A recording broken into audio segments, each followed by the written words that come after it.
A recent Gallup poll finds only 9% of Americans think Congress is doing a good job. That is a record low. And these days, deadlock is more common than not. And as the national debt ticks past $17 trillion, a local lawmaker wants change. As News 12's Chad Mills tells us, a bill he pre-filed this morning could start a national conversation.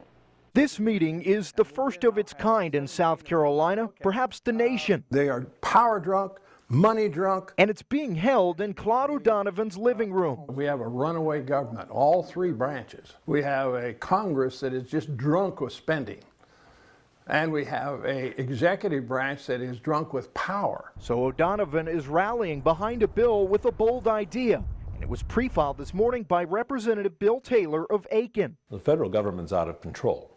Everyone knows that. There isn't anybody that would deny that we have an overreaching federal government. Right now, constitutional amendments can be proposed and ratified by Congress. But the founders added a fail-safe in case of an out-of-control federal government that allows the states to draft and approve amendments.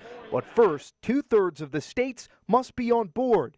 Taylor's bill, if passed this session, would mean South Carolina is on board. South Carolina is not alone in this effort. Virginia joined us today. Florida, I'm told, will be later this week. There's 18 more states that are prepared to pre-file this legislation. Is this about who is in the White House currently? Oh no, this is not about President Obama. This is not a red movement or a blue movement. This is an American movement.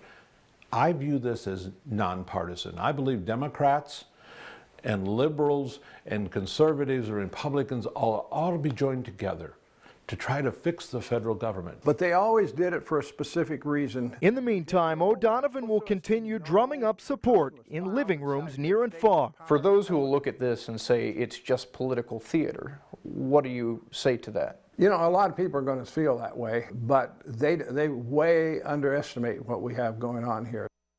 We asked O'Donovan what kind of amendments he wants. He actually pointed out a couple that people on both sides of the aisle might want: term limits for politicians, a balanced budget amendment, and something to stop the debt and spending. Meredith.